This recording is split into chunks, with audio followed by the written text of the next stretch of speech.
Only a child when his father, targeted by the Mafia, appeared to him the morning of his own death, and again that night in spirit. He's lived with the paranormal ever since, from haunted cottages and spectral children to a doppelganger of his own living son appearing in his home. Now he's using music, technology, and science to reach into the unknown and shine a light on the other side. Musician, inventor, and experiencer Mark Lanoue joins me with stories that will chill your spine and touch your soul. We cover that next right here on the very best in paranormal talk radio. I'm Dave Schrader, and this is my Paranormal 60.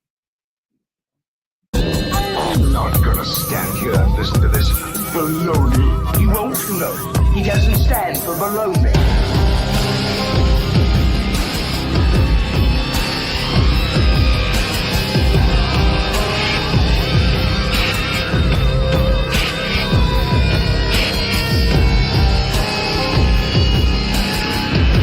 Sounds like a lot of supernatural baloney to me. Supernatural, perhaps. Baloney, perhaps not.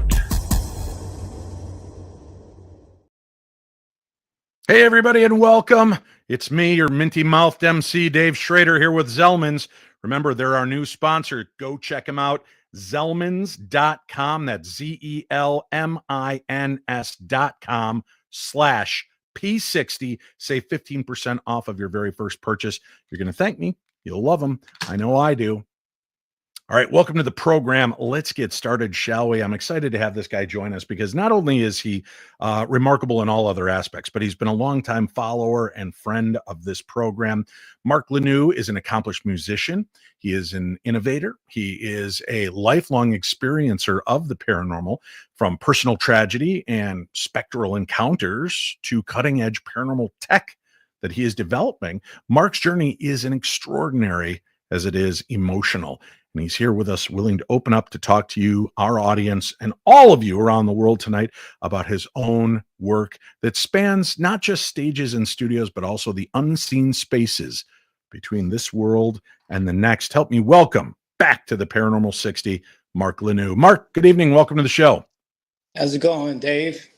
Doing good, my friend. Thank you so much for being here. We have a really nice group of listeners around the world.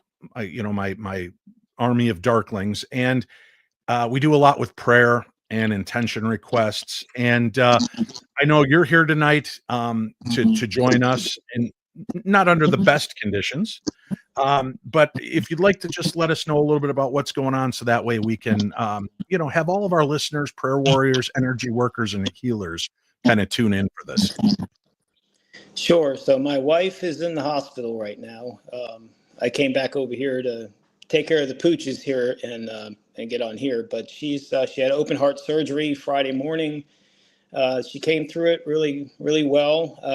Her kidney shut down for a while, so they right now have her on dialysis to get her back up to speed and kind of wake the kidneys up. That's happened before with other people who've had heart surgery. So if everybody could just pray for her to be healed soon and get back to her children, their four-legged ones and the two-legged ones, and get back to regular life, that would be great. Fantastic. So you've heard it here. Prayers, healings, energy. We need it worked out. I'll tell you what, Mark, I thought hoping to switch you over to the phone, we'd get a better audio, but we're actually getting really choppy reverb. So I'll take you off of this. Just sign back in on your computer and we'll pick up from there. Okay. Okay. All right. Thanks, buddy. Yeah, the best laid plans of mice and men, my friends. You prepare things and they don't always go your way. We're going to get Mark back on and talk with him. I do want to make a couple of quick mentions. I promised you that if you tuned in tonight, you would be among the first to hear some cool news, right? Well, we're all aware of Paranormal Mysteries, the new TV program that I'm a part of with Shane Pittman and Cindy Kaza. That will begin airing later on this fall on Beacon TV. Well, are you ready for this? This Wednesday, you'll be able to go to our website at darknessevents.com and join us for the first ever Paranormal Mysteries event featuring the cast of the Holzer Files at the Palmer House Hotel in Sauk Center, Minnesota, August 15th through the 17th.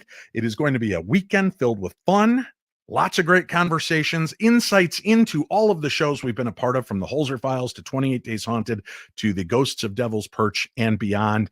And we're hoping to be able to bring you a sneak peek into our brand new series, The Paranormal Mysteries. This is the only event that you'll see all three of us together this year in 2025. So we hope you'll consider coming out and joining us. Tickets go on sale Wednesday. So make sure you mark it, darknessevents.com. Check on Wednesday. Make sure that you order the tickets. We are keeping it to the first 60 people. We want this to be a smaller, intimate event. We're going to have a lot of fun. Plus, there will be a gallery session from Cindy Kaza. So I hope that you'll all check that out and join us, be a part of that program. All right, we've got Mark Lanoue back with us on the line. Mark, let's get started, because this is great. Obviously, you and I talk off air and between chat and texts and such, and you've always got these remarkable stories to share. And I said, hold on to them, brother. Why don't you just come on the show and let the audience hear it? Many of them are familiar with you because you're always popping up in our chats and hanging out, and you're one of the great contributors to this. Plus, you've given us some excellent music that we've been able to share on this program. And you've got a demo. This is a brand new breaking demo. As a matter of fact, it's not even its final mix, but you're letting us share it tonight. Another paranormal theme tune. So we'll play that in a little bit. But the story with your father and the Mafia. Wow. Let's what a way to introduce this segment. So let's begin there if we could, Mark.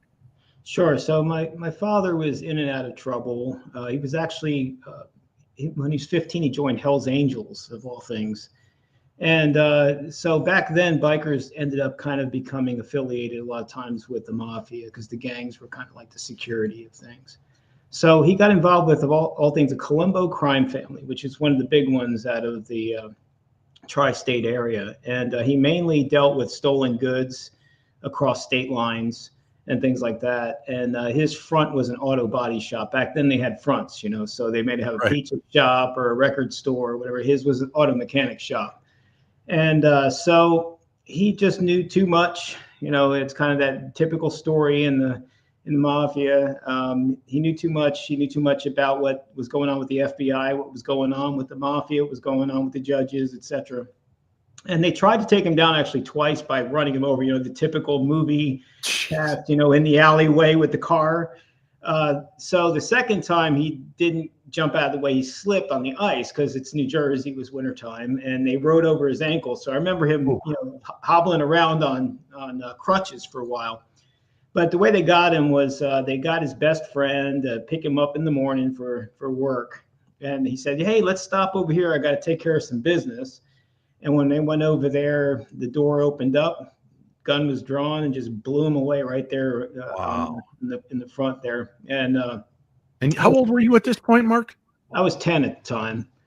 And, now, were you aware of what your father's involvement was? Yeah, he tried to keep us out of it, but even people don't think about the fact that kids are smarter than you think. I mean, we figure it out. I mean, like, he took me one time because he didn't have any time. He took me to, I believe it was Brooklyn, if I remember correctly. It might have been Queens, but he took me to one of the locations because he just didn't have time to take me home. And I'm walking up to the garage. Him and a buddy walks in the garage, and I smell paint. And I look up, it's the 70s. There's a van in there with a big airbrush painting of the wizard on the side, Right. And a fresh smell of paint. And my father's handing him a CB radio. And the first thing a 10-year-old thinks is, that's a stolen vehicle. They just painted it. And that's a hot CB radio my father is handing. So you pretty much figure it out. And it was almost like I was in a movie, because after he was gunned down, what they typically do in the Mafia is they try to groom the next, ones about. So they used to, my name's Mark, but they used to call me Little Ricky. Hey, Little Ricky. Huh? So because my father's name was Richard, they called him Ricky. And they had these two characters. These were their nicknames, Mario and Frenchie. And it was the funniest thing. Frenchie was this big bald guy with a big gold chain with the white T-shirt they called the wife beaters, right? And then the other one was I think he was Mexican or Cuban by descent, and he had like the jumper suit for auto body on and everything. Sure. It was hilarious. But they used to give me a bag, rolled up paper bag, And they would say, I want you to take this down here to this store. Don't look in the bag. No, you take it down to the store, you bring it up there, and you come back over here, and we'll give you more work to do. So they kind of groom you. And so 1977, 10 years old, I was making $7 an hour. And so that was pretty good money back in the day. But Yeah. So that's a little bit of my Mafia story. There's a lot more to it, but that's kind of the crux of it. Well, let's talk about that moment, because obviously that's a pretty big indoctrination into the paranormal, right? Your father loses his life, sadly. And how are you alerted to this death? Well, I was sensitive even from when I can remember being really little. There's plenty of stories to go about and go through. But my father, that morning, he told me before he was leaving that day, he sat me down. He gave me you're the man of the house. You know, if anything happens to me, story. You know, the whole thing.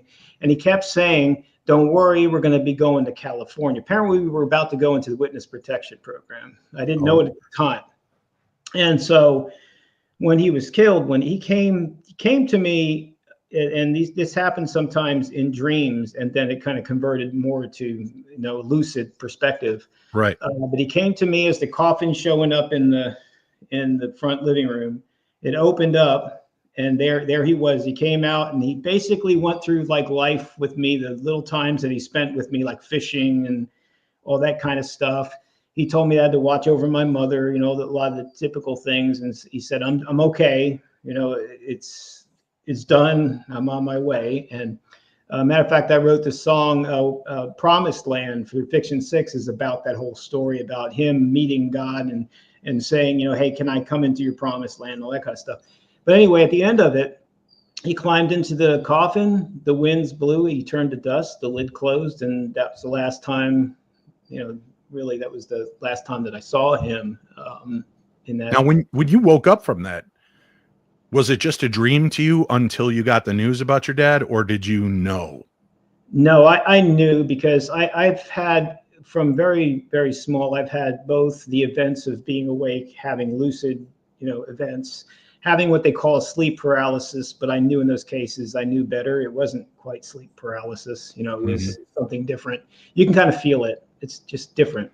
But yeah, I knew it was him. You get that, you get that clue that it's actually a person. You can actually feel it. Some people can, some people can't, but you can actually feel when like something's malicious or something is not. It's an empathetic kind of feeling,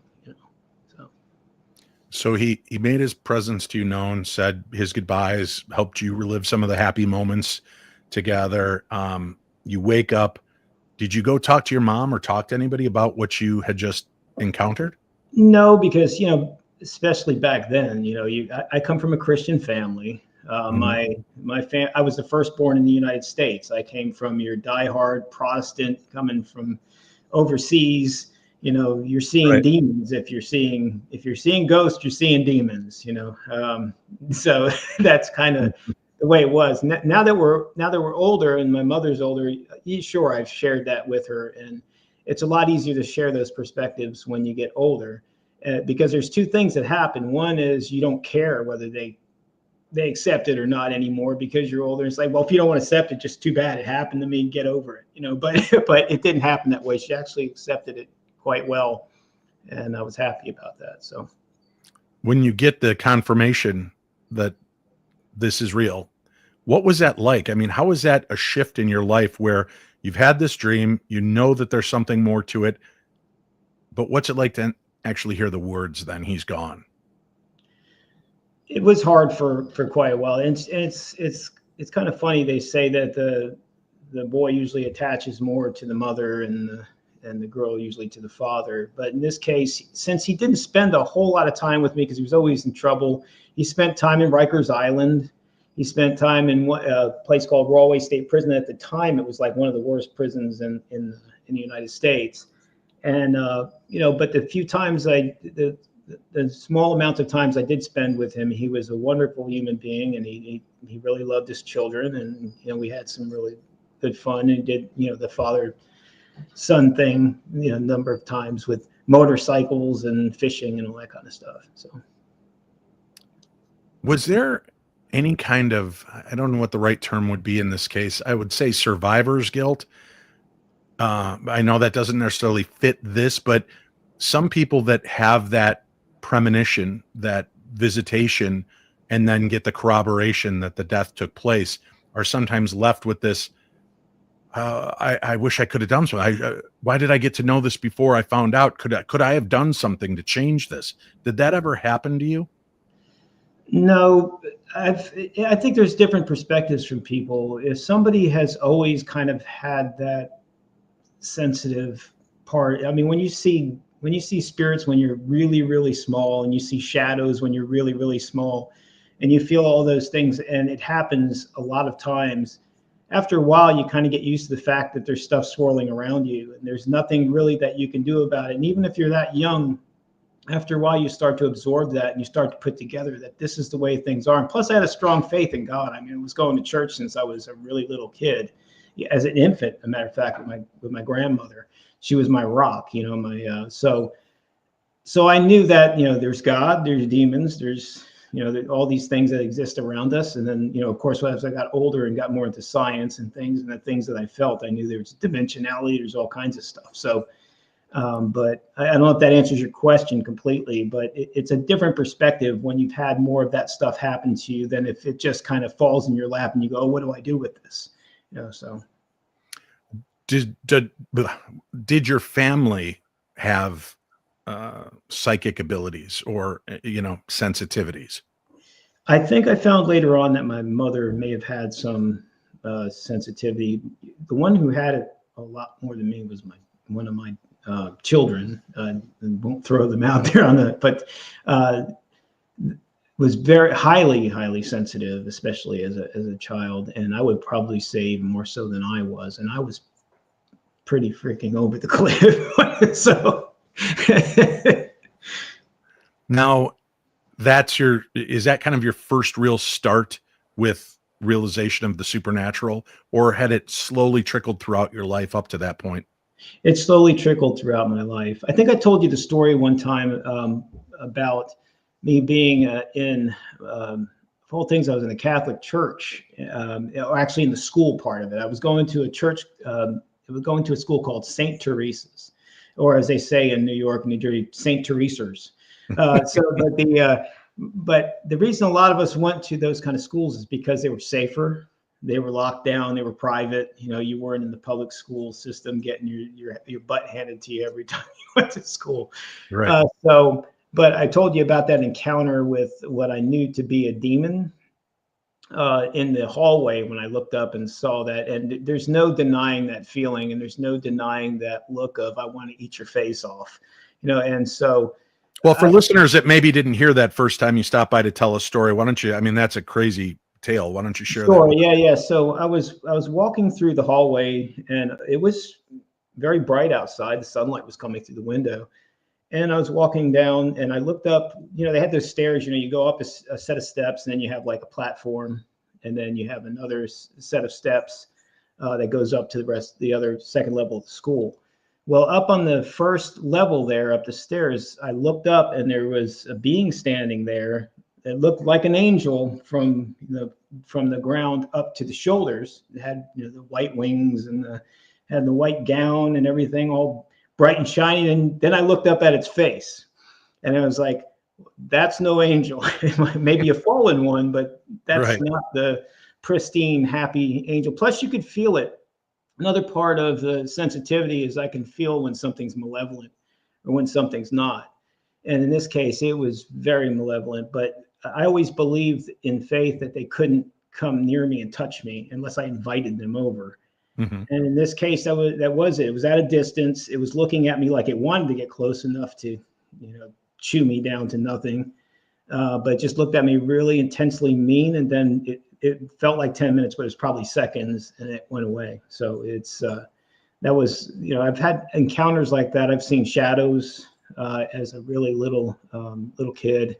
I used to have horrible nightmares, you know, things like that. So that stuff's been happening, you know, throughout my life. It became a little less intense as I got older because you learn to deal with the what I call the shutters. You know, you shut it out.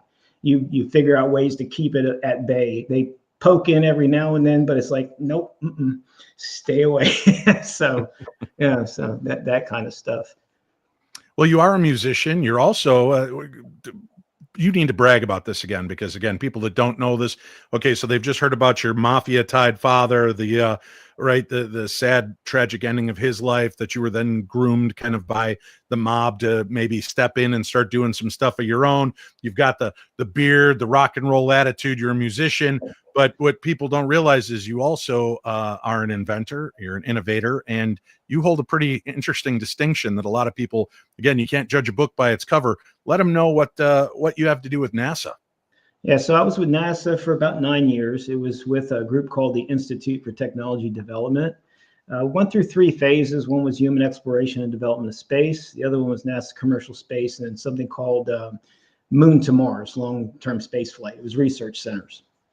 And while I was with that, I was one of the inventors, or a team that invented a type of hyperspectral imaging system. It splits the electromagnetic spectrum up into small little pieces and allows you to kind of look at it and read it and come up with an analytics to, create other applications with it. And I even had a manifest to put it on the space station in the Wharf window at one point, until the second disaster in the shuttle that kind of wipes all the manifests clean. So didn't get to put it up there, but I did invent that along with them. I then was inducted into the NASA Space Technology Hall of Fame in 2005. I actually had an astronaut and a general next to me that handed me this honker of a medal that, if nothing else, if somebody breaks in the house, they're not getting very far, because that thing can take you right out in about 2 seconds. But it's pretty cool. It's got like the seals on the front, and you flip it around. It's all brass. It's got my name on it, and the induction, the year of the induction, and that's awesome. Hyperspectral technology. But I invented that technology, and then built about 72 of them around the world. I built a lab for FBI in Quantico. It was about a $1.8 million lab, and trained some of their people to use the technology there. Did a couple publications with them, the chemists at the FBI. And then I also built one for King Abdullah in Riyadh, Saudi Arabia. It was about a $2.8 million lab, which then spun off into much larger programs in hyperspectral in the kingdom. So now you've taken everything that you've learned and you've turned it towards paranormal, understanding the paranormal, and trying to find a way to bridge that gap between this reality and what else is out there. I know that that's something you're still working on. Is there anything you can kind of tease to the audience about what you're building and how it's working?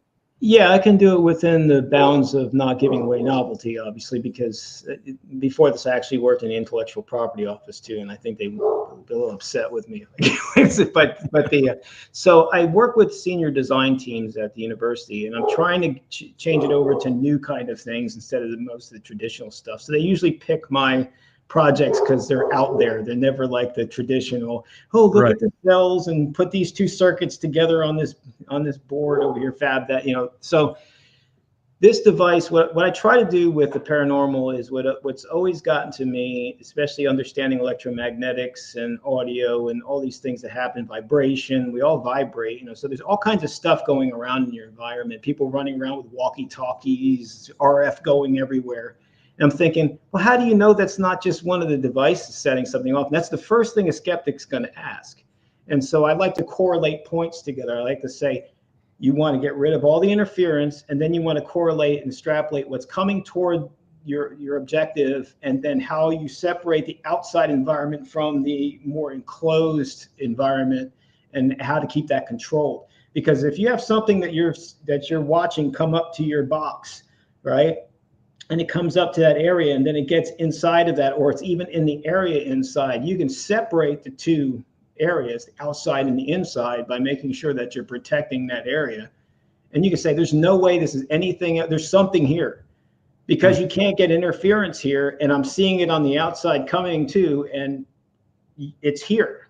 And there's no walkie-talkies or anything else setting this off. This is what it is. And then you correlate it to other points. You have sensors, and you use everything you can use anything from barometers to temperature differentials, thermal emissivity. You can use all kinds of things. But that's kind of what I'm doing, is trying to take that kind of technology and looking at all those questions that we ask and say, well, and then to say, no, you can't say this is fake. You can say that you don't know what's there, but there's something here, based on this correlation, the fact that you're not interfering with it. And that's really what a lot of the things I try to do with the devices, because that's the one thing that does bother me when I watch the programs in the past. It's like, how do you know that? It's like when something shakes on the table, right? How do we know that's not a focused energy hit of infrasound? You can't hear that.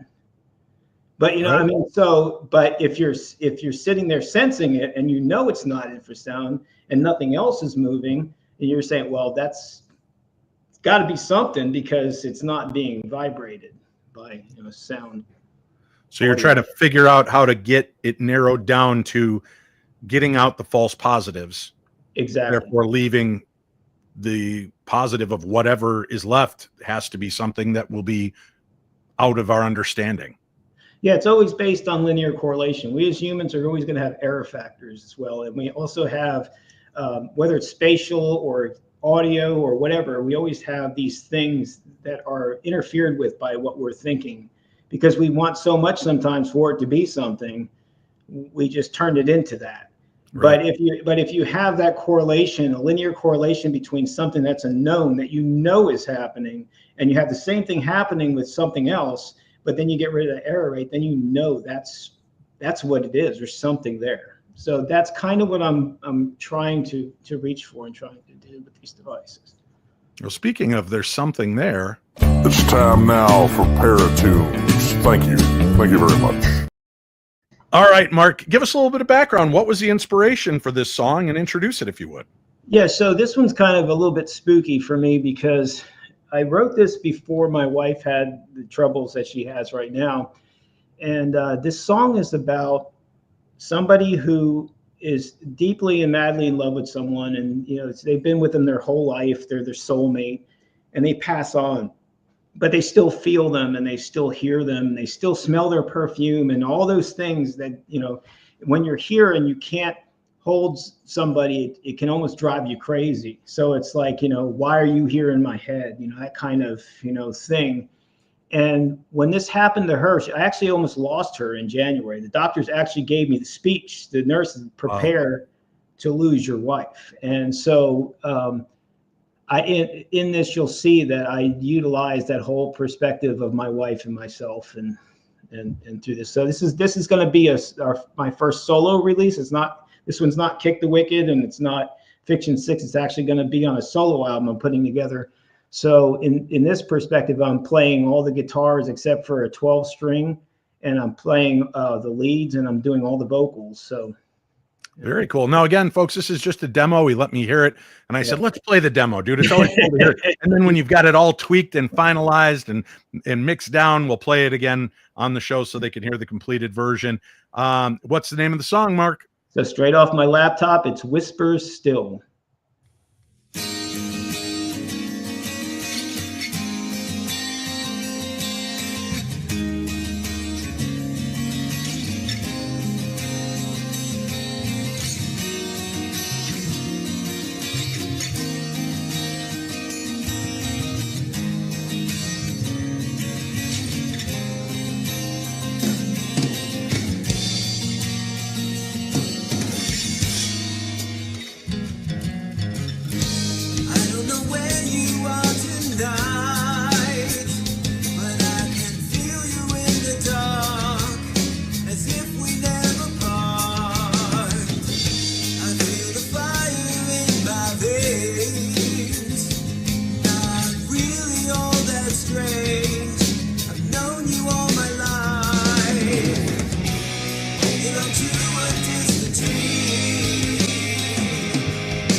That is a new song that will be on Mark Lanoue's first solo album. And once he's mixed it down and even tightened it up and honed it, I'm sure we'll get to hear that and some of the other great music that he's presenting.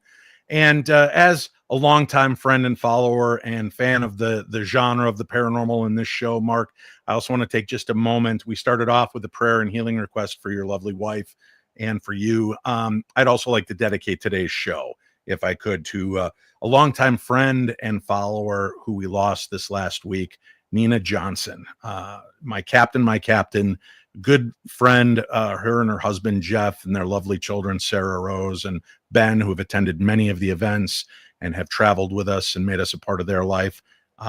She lost her life. The only thing that we're comforted by is that she's no longer in the pain and misery that she's been in for so long. So this episode goes out to you, Captain Nina. We love you, we miss you, and you will always be the general in my army of darkness. We'll be right back with more of the best in Paranormal Talk Radio right after this. Oh, are you reading me? Come in. Hello? Greetings from the Shadow, and welcome to Shadowzine. My name is Jeff Belanger. I'm an author, podcaster, and explorer of the unexplained. For 30 years, I've been investigating the paranormal, UFOs, monsters, and things that bump in the night. Lately, you may have noticed how major TV networks and even social media networks have been pushing our favorite subject back into the shadows. I say good. That's why I launched Shadowzine, a monthly underground publication that covers your favorite topics in depth by some of the leading writers and researchers out there. If you're looking for 30-second TikTok clips, go somewhere else. If you're ready for a deeper dive, put down your phone and pick up Shadowzine. You can't find it in stores. This is old school print. Head to shadowzine.com and be part of the underground revolution. That's shadowzine.com, and I'll see you in the shadow. Hey, friends, remember, I told you, you got to sponsor the people that sponsor us. Help them out, because these great sponsors help keep this show on the air and keep it free. I want to make sure that we mention our friends at Zellman's again. They're a brand new sponsor that has just stepped up with us. You can go check out their product at zellmans.com/P60 and save 15% off on your order.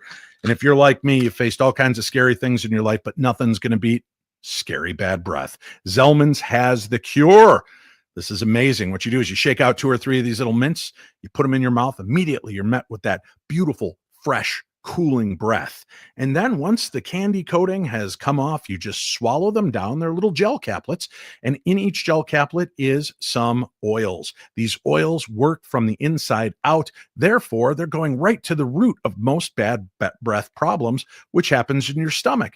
And these are gluten-free. You're going to absolutely love them. The results are fantastic. You do that, you got about 3 hours of really good breath to rely on. So if you're like me and you like all kinds of good food, but it always leaves you smelling a little weird, then you want to pick up Zellman's at zellmans.com, ZELMINS.com/P60. Save that 15%. All right, joining me again, Mark Lanoue is on the show with us. And another great song, Mark. I love that you allow the paranormal to breathe in these songs in a way that it's not beating you over the head, but looking at the context and the subtext of these, there's these beautiful narratives of the paranormal that are around us. And obviously through your life, you're an eyewitness to that. It's really not supernatural. It's natural. We just don't know how to always perceive it, or we ignore it because we want to make sense of it instead of try to just let it be. That's right. I agree with that 100%. So let's dive into some of the other strange experiences. I know you said you had a very weird experience at a cottage with a girlfriend. Start us up. Walk us through how you got to this cottage, what you knew about it before you went in, and what you knew about it when you left.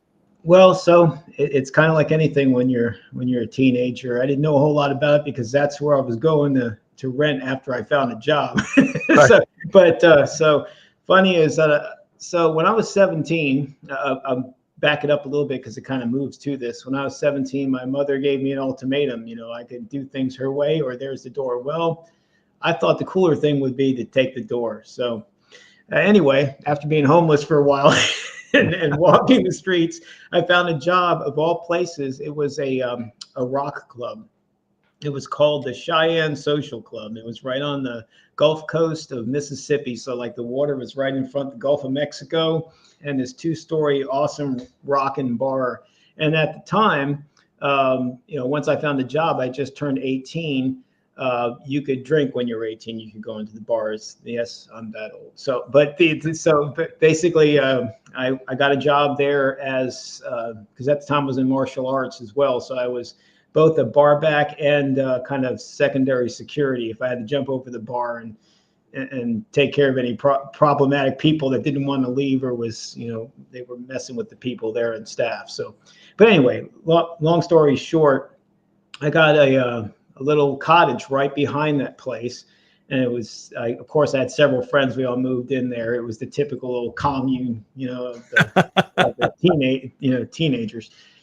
And so the first ones to go in there was myself and my girlfriend, now wife. That's how long we've been together. So, but we went into this cottage and felt it was kind of weird to begin with. It just had that kind of typical eerie feeling to it. And then so we stayed there that first night. I moved my stuff into that I had from my mother's house and a few other items that people gave me, and I put into the bedroom area.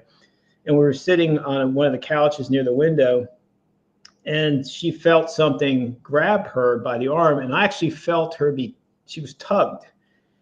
And she kind of went back like this and said, something just grabbed my arm and pulled me.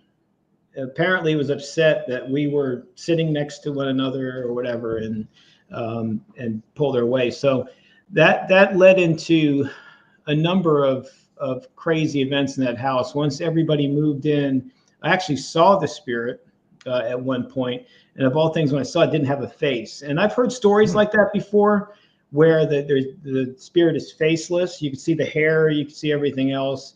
Couldn't see anatomy. It was actually not wearing clothes, but there was no anatomy. It was just no face, no anatomy, just there. And so everybody laughed at me, of course, in the house because I was telling them about it until somebody saw him. And then one night, there was one of the people that was in the house got in trouble, typical teenage trouble, and the police came by. And one of the police officers looked at the other and said, "Hey, isn't this the house that we unhung that guy from the closet? He had hung himself while his girlfriend was in the shower, and he hung himself in the other bedroom across from mine." And I was always wondering why I felt so strange in the shower. You know how you pull the shower curtain back? It's like, who the hell's looking at me? Right. Shower, right? And so I always had that crazy feeling. But all those things that happened in that house, that was just justification. It's like, there it is. That's what happened in this house, and that's who's been messing with me. Freaking weirdo. So anyway, so that's one of those stories. That was kind of that. And those cottages actually survived a storm of like 47. Then there was military people that lived in those cottages. It survived Camille. And then ultimately they were destroyed by Hurricane Katrina. But yeah, it's interesting that you mentioned military people used them as well, Mark. And the only reason I mention that is I've spoken to a lot of military personnel at these events, and there are a lot of military people that will tell you that if they lived on base, a lot of on-base housing was very haunted, I bet. Crazy haunted. So much so their whole desire and goal was to get enough money to save up to move off base, where it was cheaper to live on base, but there was a reason, because you were sharing a room with many different souls, and it could be quite unnerving. So, all right. So your wife, actually, your girlfriend at the time, she had more of kind of a physical altercation, didn't she? She had a physical altercation. I saw him, felt him around a lot. A couple of people in the place saw him, but I didn't really have anything where he pushed me or anything like that. But she actually felt him grab her arm. Yeah, it was pretty. That was a pretty crazy event. I've had several of those events like that were really. But did crazy. she want? suddenly it goes from just maybe my cuckoo boyfriend is seeing things to something grabs you. How did that impact her? Oh, she was just like, yeah, this just what we felt before. This is definitely, there's definitely something here. I mean, we felt there was something there, earlier, but there's a difference between that spirit that just hangs around, or what I call the traveling spirits. Some people believe in those, some people don't, but I do believe in the traveling spirits. And they show up. It's like, who the hell are you, and what are you doing here? So but in this case, this guy was anchored to this particular house, and for obvious reasons. But yeah. Now, did you have to stay there much longer after she felt physically attacked? Yeah. As a matter of fact, I was there for quite a while, and that's why we had all these events happening, and me seeing him, and all that kind of stuff. Because I mean, that's the only place I had, and I worked like catty corner from there, so it was. That's kind of where I had to hang for a while until I found somewhere else to go. So. Right. Well, everybody always says, well, if it's that haunted, I'd get out of there. These people are stupid for staying. Mark, why would you stay in a place that's this active and could physically, interact with your wife? And if you have to be away and working and that makes her the target, answer that kind of question for people. What's the mindset? How easy is it to just pick up and move? Well, it's not easy to pick up and move, especially when you had been homeless and everything. But and you just got a job right there, and you were just kind of saving up some money. But it was a little easier for me because she was obviously she could go home. Her parents lived around the corner, and she could just go home. See, hope you have a good night hanging out with the with the spirit, but. I got to head out, So I didn't feel as bad. But I would say that if it were with my family, I would try to find ways to expel it from the house. And if it just was not going to go anywhere, I would find a way to get them out of there. You don't want anybody in your house to be affected. It's one thing when it's you. It's like, yeah, go ahead. Oh yeah, okay, you hit me. And what am I going to do if you hit one of my family members? I'm going to kill you. I mean, it's a kind of too late. Yeah, too late. Yeah. I call foul. So when you moved out, was there ever a fear that this thing, whatever it was, might follow you? That was always a fear of people, but because I've always been a sensitive, I probably would have felt right away. It's like, dude, stay there. I don't want you around me. Did the haunting eventually fade for you and your wife, or did it continue on until you moved out? It continued on, but mainly he was more of a pain in the behind. He would do things like when, that feeling when you open up a closet and somebody's staring at you like that. Yeah. He would do crap like that. Wait a minute. Actually, let me say no, Mark. I don't know what it's like to open the closet and feel like somebody's staring at me. That made me sound really weird. Yeah, of course I know. I think you probably experienced that before. No, Dave. Mark. You skeptic. But yeah, that's the kind of things that he would do. He would move stuff around. The typical, where are my keys? Damn well you put them there. So it wasn't like he was malevolent. It was just more that he was mischievous and irritable. Exactly. He wasn't doing anything that was malevolent. It was just, hey, I'm here. No, I'm here. I was dumb for hanging myself in the first place, but here I am stuck here, and I'm just going to let you know that I'm here. So, yeah. All right. Well, obviously it didn't stop there. Things continued in your life, right? What are some of the other experiences that you've had?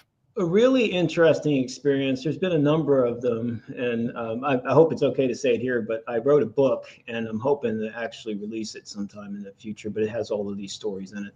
But there was one case where I was of all things, I was working on a virtual and AI device to utilize hardware and biospheres for the Department of Defense. And so I was going to a show in San Francisco with a colleague of mine, and that show is called Spy. I know it's not like James Bond stuff. It's photonics and stuff like that. Sure, Mark. So so he showed up at my house to go over what we were going to talk about, what kind of presentation we were going to put together, because we were going to leave the next day to go to San Francisco and to go to this show. So we went over all this stuff, and then he left. And then I got up and I went to the master bedroom, and well, I'm not going to say, a feeling that we get to the side where there's somebody there and you see through the corner of your eye, there's somebody there. I turned, and sitting in the middle of mine and my wife's bed is this girl.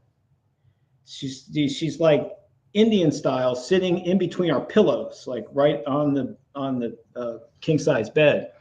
She had some of her hair in front, but you could see that it was a girl, and she had tattered clothing, but the clothing looked like it was either like dirty or burned or something. And I like looked for a moment. I almost got kind of big around, and I turned the other way, and I thought in my head, "Who are you?" And I heard the name Elizabeth. I turned back, and she was gone. So I was like, "Well, she's gone." I didn't feel her anymore around, and so I went to my thing with it, and the next day with my my colleague, and his name is Jeff, and we went up to the top floor to have dinner up on top of the hotel, and I'm telling him this story. I'm saying, right after you left, I went. His eyeballs are about this big around the whole time I'm talking to him, and he's like, I said, "What's the matter?" There's this story. He says, "Look, Mark," he says, "I'm a skeptic, but let me tell you something. I'm going to tell you a story, and then you're going to understand why I look this way." He said, "I bought a house in Franklin, Tennessee. It was an old antebellum home, Civil War home. It needed work. And I bought it because I had just gotten married. And so I'm working on this house, and weird stuff kept happening in this house. And he says, "I'm a skeptic. I wasn't thinking, hey, there's ghosts in here. I'm just thinking there's just really weird stuff happening in this house." One day he pulled down the wall where they covered up a old fireplace, one of those really big old antebellum home fireplaces where you can just about walk into them, like Harry Potter going right way. And yeah. So he finally, after all this stuff was happening, his wife started seeing this girl at their house. And he was like, skeptic or not, this is just really messed up. And so somebody told him to go and look up a local psychic a medium in the area. And this person went to that antebellum home and said, "There's a girl here. She's about 12 years old. She's taken a liking to you. You're in there singing while you're painting or whatever. And she took a liking to you, and she likes to hang with you." She said she backed up into the fireplace. Back in the 1800s, her dress caught fire and she died in this house. Wow. And when you opened up the fireplace, you opened up that whole event again. And she said, "And I'm hearing the name Elizabeth." And so boom, he started seeing this girl at other locations. Apparently she attached herself to him. And when he came over to our house, she must have saw our children and said, "Oh, there's other children here. And so I think I'm going to hang out here for a while." And so, but what happened is when I was in San Francisco, my wife saw her and my daughter saw her and explained what she looked like to me. My wife said, well, she walked out of the bedroom and looked, and we had this pocket door going to the bathroom on the side. She was standing at the pocket door of the bathroom looking right at my wife, and it like freaked her out. It's like, and my daughter saw her, I believe it was in the living room. But anyway, that was one of the crazier stories of spirits traveling and hanging out. So. Very cool. Speaking of traveling and hanging out and spirits, I'm going to be at a special event this weekend. Hey, you, Newcastle, Pennsylvania, and surrounding areas, come see me at Hillview Manor. There are still some tickets available, and there are prices for every budget. It is going to be a Q&A, meet and greet. We'll get a tour, and we'll get to investigate Hillview Manor together. I would love to see you there. April 5th, 2025. Get information at darknessevents.com. That's darknessevents.com. For all of you always complaining, how come you never come to the East Coast, Dave? I'll be in Newcastle, Pennsylvania this Saturday, and I hope to see you. Come on out, spend some time with me. Hold tight. We'll be back. We've got more with Mark Lanoue, doppelgangers, and more on tap right here at the Paranormal 60. Are you feeling lost, stressed, wondering if Mercury is ruining your life again, or the universe is just ghosting you? Well, you're not alone. At Love and Lotus Tarot, I keep it real. No crystal balls, no woohoo, just honest, grounded guidance to help you navigate life's chaos. Whether you need clarity on love, career, or just anything that feels like a mess, I've got you. Here's something really cool. In between tarot sessions with me, I just put out this new journal book, your very own purge journal. Don't hang on to all that angst and all that stress and all that anger. Get rid of it. Whether it's valid or not, you still have that emotion just eating away at you. So purge them onto paper, scream it, shout it, get it out. They're available right now on Amazon. Scan the QR code or click the link in the description below. Or just visit me at lovelotustarot.com and purchase your purge journal there. Visit lovelotustarot.com to book a reading, check out some of the new merch, and find the insight you've been searching for. Because let's be honest, therapy is expensive and my cards are way cooler anyways. So head on over to lovelotustarot.com now and let's figure out this thing called life together. And we're back. This is your home for the very best in paranormal talk radio. You can see us live Monday and Wednesday nights right here on the YouTubes, or you can listen anytime by subscribing to Paranormal 60. That is the podcast name and the network name. When you subscribe to my podcast, you get an entire week's worth of great programming. So check it out for yourself. Mark Lanoue, our guest this evening, musician, innovator, inventor, friend, and paranormal experiencer. I know the last couple of minutes are going to fly by on us, Mark. You've talked to us about quite a few different things, but now you had a strange encounter with what people would refer to as a doppelganger. Can you explain to us a little bit about this and maybe set the scenario up?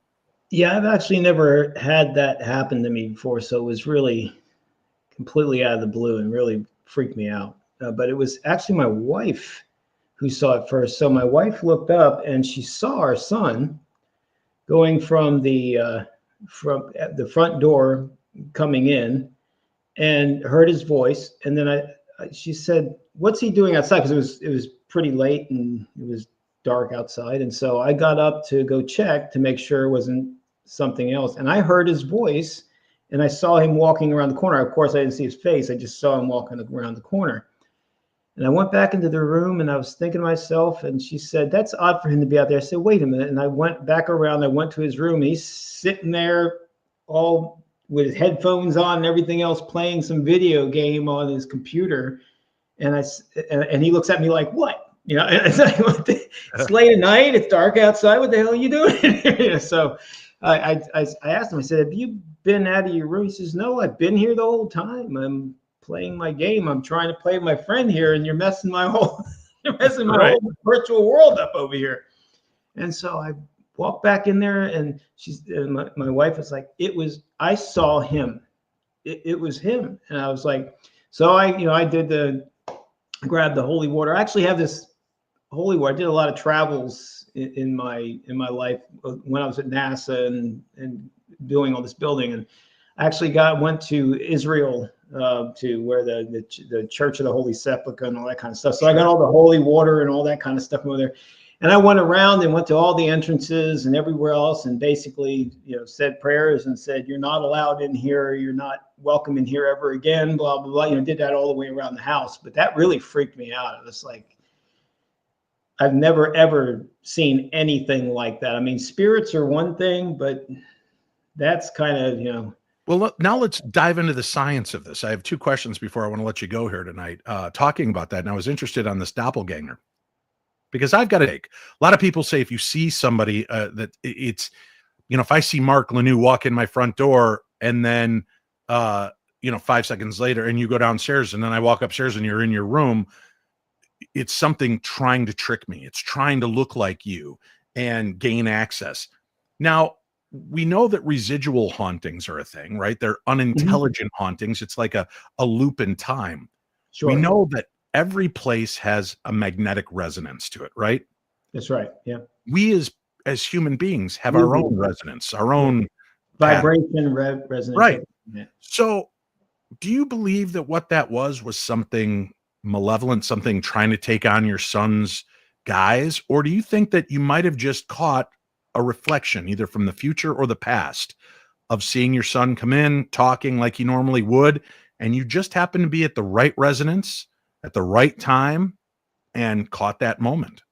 I think that's probably more the case here because I didn't feel anything malevolent at all. I didn't feel anything. There was no sensitivity of feeling anything. It was just the freaking out that he's there, you hear the voice, and then you go there and he hasn't been out there. So, and that's a path he takes, whether it's to take the trash out or go to school or whatever. So it is possible that it was just a recorded event. And there are so many doors, so many avenues, well, that things you can, being an audio, right? You take a tape, a clean tape, you record on it, and even if you degauss it, erase it, and tape over it again, there's a chance that some of the artifact of that previous recording could bleed through. There's a big chance of that happening. Yes. Right. So it's interesting that if we're in this magnetic place, in a magnetic time, in our magnetic bodies, and we see these moments kind of play out, that it's really kind of that threadbare part of tape. It's just overlapping recordings that are bleeding through on different tracks, right? Sure. So then that's one concept of what we could be dealing with when we deal with a residual or a doppelganger effect. My other question was, as somebody who is deeply into audio and understands audio, and obviously being in the NASA Hall of Fame for inventors and innovation, science. One thing I've always been curious about, and I was hoping you could shed some light, when we talk about electronic voice phenomena, the recording of these disembodied voices in reportedly haunted locations. I've talked to people, engineers and audio technicians, and I say, how is the recorder hearing it? Well, it's because it's playing at a level that you can't audibly hear. Well, then I think if that's the case, when I play back the recording, I shouldn't hear it either. Because if it's recording in an audible zone I can't hear, upon replay, I shouldn't hear it either, right? Yeah, I don't think it's that. I think it's more of an energy base. It's like construct, right? When you have a camera, for example, we have something called a RAM DAC, and we have something called audio to digital converters. And even with sound, for example, I can bounce sound off a wall or into a room and it comes back. I can't see the color, but I can reconstruct the objects in the room on the basis of digital construct. It's the same thing here. I think that there's energy there that's constructing these things and then placing them into that form. I don't necessarily think it's an audio, because when we speak, audio technicians you can break this up. You can audio break technicians will say that EVP sometimes is at the high end or the very low end of audible hearing, and that they'll notice those things. But again, the problem I've had is, and if that's where it lives, I shouldn't hear it on the recording either, because my ears are still only going to hear what the vibration is that I can hear. I can give you a good example to support your theory. Okay. When they go to look for infrasound, they listen for what? Clicks. That's not the sound of infrasound. That's an interference. There's a difference between interference and an actual audio sound. It's giving you some interpretation of that sound based on what you have. And so there's lots of, like, you can take something and break it up into a million pieces, and there's different ways you can put that together through sensitivity analysis, and you can build something out of that. I mean, and so that's the way I look at it. It's we can't understand completely what they're doing on the other side on the basis of energy and how that then affects the things that we have in order to get something across to you. And so, that's kind of the way to look at it. Well, I've often thought too, right? It's a record, an old LP of vinyl. That needle hits and it engraves the sound. I look at it, I'm like, how did these little swirls on a record have Mark Lanoue's highs and Dave Schrader's bass voice and the guitar and the tambourine and the drums, when all it is just a line on a record, right? And I think, God, how is that possible? Yeah. But it's because it's recording it in a way that vibrations are really what's being little grooves in there that you can't see with your eyes. Right. And then I thought, okay, so in recording EVP, we're listening in an audio spectrum. We're not listening in a magnetic spectrum. That's If right. ghosts are in a magnetic field and a recorder's recording a magnetic field, it's going to hear that voice. It's going to be impressed upon. So that may be what makes the EVP, because we're not hearing it audibly. We're hearing a version of it, but it's something that's being impressed onto it. That's like, exactly what I was saying. Yeah. Yes. I was saying maybe up here, but yeah, but it's the same thing. Yes, I agree with you. I think it's affected through, because even like photons, when I image that's all electromagnetics. You're split, like grass, for example. We see grass as green because it's reflecting 555 nanometers of photonic light at green. The plant's not using it because it only uses blue and red in its Krebs cycle in order to be a healthy plant. Well, with that known, we can detect green because what it's actually bouncing back to us is green. It's the only color that's not there, right? We're seeing the blue on my shirt because this is everything but blue. So that's how we're perceiving this. So then my question is, if a spirit is devoid of true detail, colored detail, couldn't we then theoretically create something that could see, how do I want to put this, something that's not there? That colorize it, huh? Right. I mean, shouldn't that theoretically be there? Because if it's devoid of anything physical, that means there's something there too. So something has to come back off of it. Right. There's energy there, and it's all in how we interpret that energy, how we pull that energy in, and then how we use analog to digital conversion, or just conversion of light, conversion of wave, whatever, and bring it in and convert that to something we can see.